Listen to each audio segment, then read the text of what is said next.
Hello friends, என்னோட பேர் Hemamalini. Welcome to Malini's dhaba. இன்றைக்கி நம்ம சேனலில் ரொம்ப ஆரோக்கியமான புரதச்சத்து அதிகமுள்ள பாசிப்பயிரை வச்சு எப்படி ரொம்ப ஹெல்த்தியான ட்ரிங்க் ரெசிபி செய்கிறது தான் இந்த வீடியோவில் பார்க்க போகிறோம். இதை காலையில் பிரேக்ஃபாஸ்ட்டாகவும் நீங்கள் குடிக்கலாம். அப்படி இல்லைனா ஸ்கூலை விட்டு உங்கள் குழந்தைங்க வரும்போது நல்லா ஃப்ரிட்ஜில் வச்சுருந்து நல்லா கூலாகவும் இந்த ட்ரிங்க்கை குடிக்கலாம். டேஸ்ட் ரொம்ப பிரமாதமாக இருக்கும். ஈஸியாக செஞ்சலாம், அதே நேரத்தில் ரொம்ப சத்துக்கள் நிறைஞ்சது. வாங்க வீடியோவுக்கு போய் அதை எப்படி செய்யலான்னு பார்க்கலாம். அதுக்கு முதல்ல இது வரைக்கும் நம்ம சேனலை சப்ஸ்கிரைப் பண்ணாமல் இருந்தால் மறக்காமல் சப்ஸ்கிரைப் பண்ணி வச்சுட்டு பக்கத்தில் இருக்க பெல் பட்டனையும் ப்ரெஸ் பண்ணி வச்சுக்கோங்க. அப்போ தான் நான் போடுற வீடியோஸ் உங்களுக்கு நோட்டிஃபிகேஷனில் வரும். வாங்க டிலே பண்ணாமல் வீடியோவுக்கு போகலாம். பாசிப்பயிறு கஞ்சி செய்கிறதுக்கு இன்றைக்கி நான் அடுப்பில் கடாய் வச்சுருக்கேன். இதில் அரை கப் அளவுக்கு உடச்ச பாசிப்பயிறு சேர்த்துக்கோங்க. அப்படி இல்லைனா முழு பாசிப்பயிரும் நீ சேர்த்துக்கலாம். நான் ஏற்கனவே இந்த பாசிப்பயிரை நல்லா கழுவிட்டு காய வச்சுருக்கேன். அதை இப்போ சேர்த்துக்கலாம். சேர்த்துட்டு ஃப்ளேமை லோவில் வச்சுட்டு 5-7 நிமிஷம் கைவிடாமல் நல்லா வறுத்துக்கோங்க. பைத்தம்பருப்புலையும் இதை செய்யலாம். ஆனால் பைத்தம்பருப்பை விட இந்த மாதிரி தோலோடு சேர்க்கும்போது டேஸ்ட்டும் நல்லாயிருக்கும். அதே நேரத்தில் நிறைய சத்துக்கள் அடங்கியிருக்கு.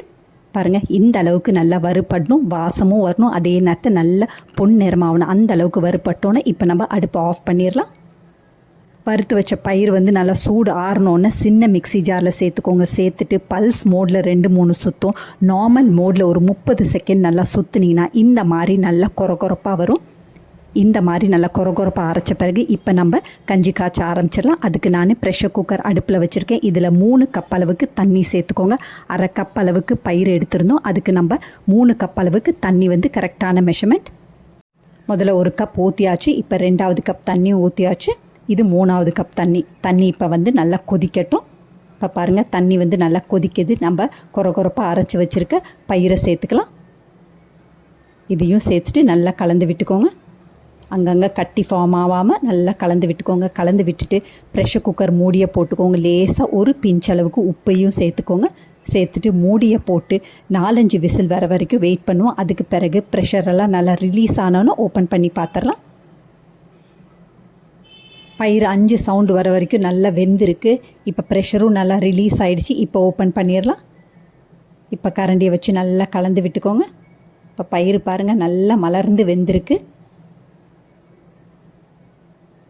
பொட்டேட்டோ மேஷர் அப்படி இல்லைன்னா மத்து வச்சு நல்லா கடைஞ்சி விட்டுக்கோங்க. எல்லாத்தையும் கடைஞ்சி விடாமல் 1-2 பயிர் அப்படியே இருந்தால் தப்பில்லை.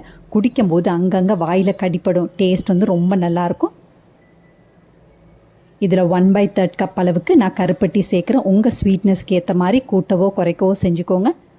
கருப்பட்டியை சேர்த்துட்டு அடுப்பை ஆஃப் பண்ணிடுங்க. ஆஃப் பண்ணிவிட்டு நல்லா கலந்து விட்டுக்கோங்க. அந்த சூட்லேயே இந்த கருப்பட்டி நல்லா உருகி வந்துடும். இந்த மாதிரி கருப்பட்டிக்கு பதிலாக ரொம்ப ஹெல்த் கான்ஷியஸாக இருந்தால் நீங்கள் டேட்ஸ் பவுடர் சேர்க்கலாம். அப்படிலாம் டேட்ஸ் நல்லா அரைச்சிட்டு பேஸ்ட் மாதிரி அரைச்சிட்டு அதை கூட நீங்கள் சேர்த்துக்கலாம். அதுவும் ரொம்ப டேஸ்ட்டாக இருக்கும், ரொம்ப ஆரோக்கியமானது. இதை நல்லா கலந்து விட்டுக்கோங்க. இதில் 1 டீஸ்பூன் அளவுக்கு ஏலக்காய் சுக்கு பவுடர் சேர்த்துக்கோங்க. அதையும் சேர்த்து நல்லா கலந்து விட்டுட்டு கடைசியாக அரை கப்பில் இருந்து 1 கப் அளவுக்கு பால், தேங்காய் பால் ஃபஸ்ட்டு பால் கொஞ்சமாக தண்ணி ஊற்றி எடுத்து நல்லா திக்கான பாலாக சேர்த்துக்கோங்க. தேங்காய் பால் சேர்த்துட்டு நல்லா கலந்து விட்டுட்டு பரிமாறிடலாம். ரொம்ப அருமையான பாசிப்பயிரை வச்சு ரொம்ப ஹெல்த்தியான ட்ரிங்க் ரெடி ஆகிடுச்சு. இது ரொம்ப டேஸ்ட்டாக இருக்கும். இது குழந்தைங்களுக்கு கொடுத்தா விரும்பி குடிப்பாங்க. காலையில் ஸ்கூலுக்கு போகும்போது அவதியாக இட்லி தோசையை சாப்பிட்றத விட இந்த மாதிரி நீங்கள் கொடுத்தீங்கன்னா விரும்பி குடிப்பாங்க. டேஸ்ட்டும் நல்லாயிருக்கும். இதை காலையில் செஞ்சுட்டு நல்லா சூடு ஆறணுன்னு ஃப்ரிட்ஜில் வச்சுருந்து 10-11 மணிக்கும் நீங்கள் இது குடிக்கலாம். அப்படி இல்லையா ஈவினிங் டீக்கு பதிலாக இதை நீங்கள் குடிச்சிங்கன்னா டேஸ்ட்டும் நல்லாயிருக்கும், நல்லா ஃபில்லிங்காக இருக்கும். சர்க்கரை நோயாளிகளுக்கு கொடுக்குறதா இருந்தால் இந்த மாதிரி கருப்பட்டி டேட்ஸ் அவாய்ட் பண்ணிவிட்டு சீரகம் மிளகை லேசாக தட்டி போட்டுக்கோங்க.